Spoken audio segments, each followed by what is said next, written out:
क्या अब सुधीर शर्मा के खिलाफ एक और एफआईआर होगी? सीएम को बताया था कार्टून तो भाई दूज पर वायरल हुआ शगुन का टीका। ट्रोल हुए सुधीर शर्मा को विक्रमादित्य सिंह भी भड़के, मचा सियासी घमासान। हिमाचल की सियासत का कितना खराब टाइम चल रहा है ये आप इस बात से समझ सकते हैं कि आज सियासत सड़क, पानी, विकास पर नहीं बल्कि एक स्केच पर हो रही है।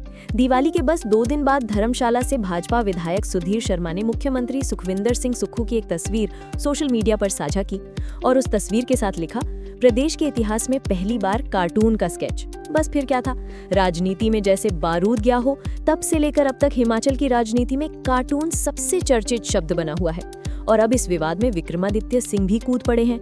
लोक निर्माण मंत्री ने साफ कहा, पक्ष विपक्ष के बीच संवाद होना चाहिए, मुद्दों पर कटाक्ष होना चाहिए, लेकिन किसी पर व्यक्तिगत प्रहार नहीं होना चाहिए। यानी सरकार भी अब सीधे तौर पर सुधीर शर्मा की इस टिप्पणी के खिलाफ खरी नजर आ रही है। विक्रमादित्य सिंह का ये बयान सिर्फ नाराजगी नहीं बल्कि हिमाचल की उस परंपरा की याद दिलाता है जहां भाषा हमेशा शालीन रही है और विरोध हमेशा संस्कारों की मर्यादा में। मगर सोशल मीडिया पर ये मर्यादा अब टूटती दिख रही है। सुधीर शर्मा की पोस्ट जैसे ही वायरल हुई, कई यूजर्स ने कमेंट सेक्शन में उन्हें घेर लिया। किसी ने कहा, मुख्यमंत्री को कार्टून कहना हिमाचल की राजनीति की गरिमा के खिलाफ है। किसी ने लिखा, विरोध जरूर करो लेकिन अपमान मत करो। वहीं कुछ लोग सुधीर के समर्थन में भी आ गए।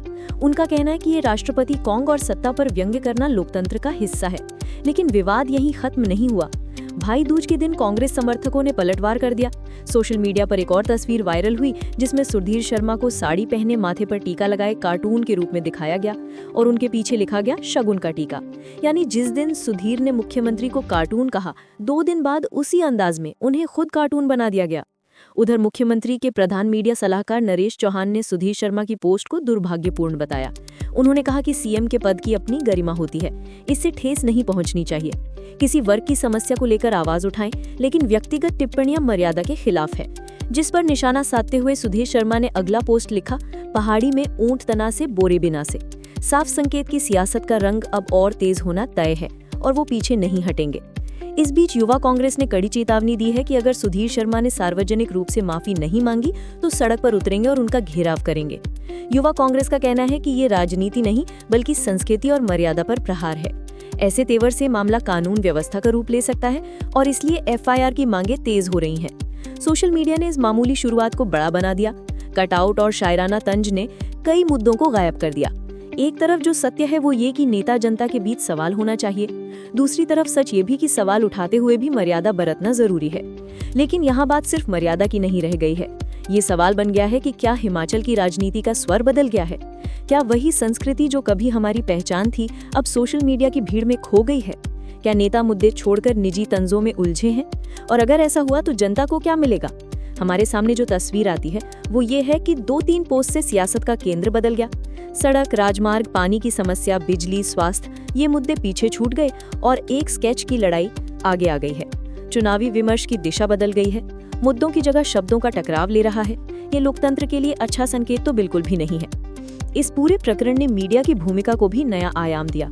कुछ चैनल्स और प्लेटफॉर्म्स ने इसे ढंग से बनाकर दिखाया, उसने सांस्कृतिक क्षति पर जोर दिया और कुछ ने इसे हंसी के मकसद से सामान्य सार्वजनिक बहस बता दिया।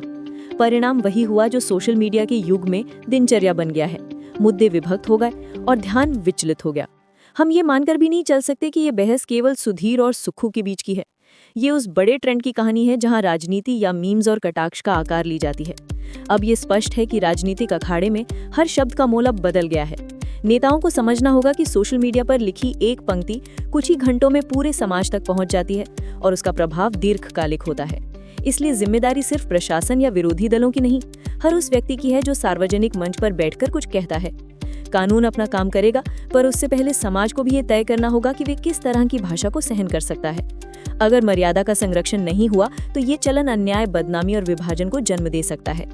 अब मामला आगे कैसे बढ़ेगा ये तो आने वाला समय बताएगा। क्या सुधीर शर्मा अपने शब्दों के लिए सार्वजनिक स्पष्टीकरण देंगे? क्या युवा कांग्रेस की चेतावनी किसी रोड शो में बदलेगी? और क्या प्रशासन कानूनी रूप में कुछ करेगा? फिलहाल जो दिख रहा है वो ये है कि हिमाचल की सियासत में शब्दों का महत्व बढ़ गया है और साथ ही जिम्मेदारी भी। हिमाचल की जनता चाहती है कि बातें सड़कों और अस्पतालों पर हों, ना कि सिर्फ स्क्रीन पर, वरना स्केच और मीम्स का तमाशा चलता रहेगा और चुनावी चर्चा का स्तर गिरता रहेगा। बाकी आप दर्शकों का इस विषय पर क्या कहना है, हमें कमेंट सेक्शन में जरूर बताइएगा। इस तरह की रोचक वीडियो को देखने के लिए हमारे अखंड भारत पेज को फॉलो करना ना भूलें।